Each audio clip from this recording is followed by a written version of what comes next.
کا علاقہ دیکھ لیجیے، لکھنؤ کا علاقہ دیکھ، سلطانپور کا علاقہ دیکھ لیجیے، ادھر کے تمام ضلع کو دیکھ لیجیے. اس میں ایک عظیم بزرگ آرام فرما ہے جن کا نام شیخ احمد عبد الحق رضولوی رضی اللہ تعالیٰ عنہ ہے، جو سلسلے صابریہ کے بزرگ ہیں.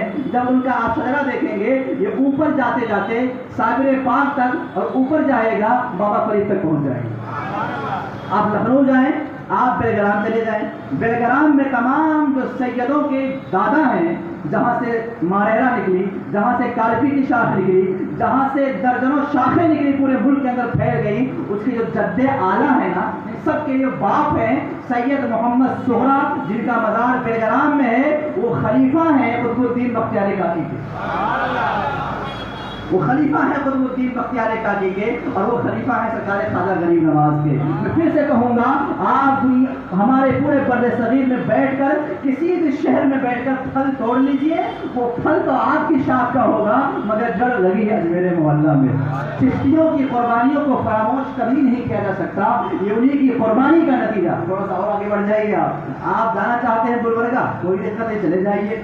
آج جو پورا دکن کا علاقہ روشن ہے گلبرگہ کے سائڈ کا، وہ سرکار خواجہ بیچو دراز بندہ نواز کی قربانیوں سے ہے. اور بیچو دراز بندہ نواز خلیفہ ہیں چراغ دہلی کے، اور چراغ دہلی خلیفہ ہیں نظام الدین کے. نظام الدین ہیں بابا فرید کے، بابا فرید ہیں قطب الدین کے، سرکار خواجہ غریب نواز کے. وہاں جو شمع روشن ہے وہ خواجہ کے در کی شمع ہے. آپ نکل جائیے بمبئی کے علاقے میں، آپ نکل جائیے اورنگ آباد مہاراشٹر کے علاقے میں، آپ کو برہان الدین غریب کا مزار ملے گا، آپ کو زین الدین شیرازی کا مزار ملے گا، آپ کو منتخب الدین زرزری بخش دولہا کا مزار ملے گا. پہنچ جائیے ان تک، یہ سب خلیفہ ہیں سرکار محبوب الہی نظام الدین اولیاء. میں نیچوں کی شاخ کی بات نہیں کروں گا، جو نیچے کی شاخیں ہیں وہ تو آپ بھول جاؤ گے. میں بڑی بڑی شاخ کی بات کر رہا ہوں، اسی لیے میں نے دعوے کے ساتھ کہا کہ اگر پورے بر صغیر کا کوئی نقشہ تیار کر لے اور باقاعدہ نقشہ کو لکھ لے تو ہر شہر میں کوئی نہ کوئی چشتی بزرگ آرام فرما ہے. آپ کے پاس جو کلمہ کی دولت ہے وہ انہی چشتیوں کی قربانی سے ہے. آپ کے پاس جو عشق رسول ہے وہ انہی چشتیوں کی قربانی سے ہے. آپ کے پاس جو محبت رسول کی شمع ہے وہ انہی چشتیوں کی قربانی سے ہے. آپ کے پاس جو ایمان کی شمع روشن ہے وہ انہی کے قدموں سے وابستہ ہے. میں پھر سے کہوں گا، ابھی بھی خدا کا حکم یاد کر لو. آپ کے رب نے آپ سے کہا ہے، یا ایھا الذین آمنوا اتقوا اللہ وکونوا مع الصادقین، اے ایمان والو اللہ سے ڈرو اور سچوں کے ساتھ ہو جاؤ. اچھا، سچے بھی کئی طرح کے ہوتے ہیں. ایک سچا جس کو ہم نے بنایا سچا، ہمارا جو بنایا ہوا سچا ہے وہ جھوٹا ہو سکتا ہے، کیونکہ جسے ہم نے بنایا ہے نا تو اس کے ظاہر کو ہم نے دیکھا تو بنا دیا، اندر سے کیا ہے ہمیں کیا معلوم. مگر جسے خدا نے سچا بنایا ہو وہ اندر سے بھی سچا ہے، باہر سے بھی سچا ہے. اسی لیے اور سچوں کے پیچھے مت چلو، وہ سچے جن کی بارگاہوں میں بڑے بڑے سچے بھی اپنا سر جھکاتے ہیں، وہاں آ جاؤ، ان سے وابستہ ہو جاؤ. آپ کا ایمان بچ جائے گا، آپ کا عقیدہ بچ جائے گا، اس کے رسول کی شمع روشن ہو جائے گی. تھوڑی سی بات آگے بڑھتی ہے.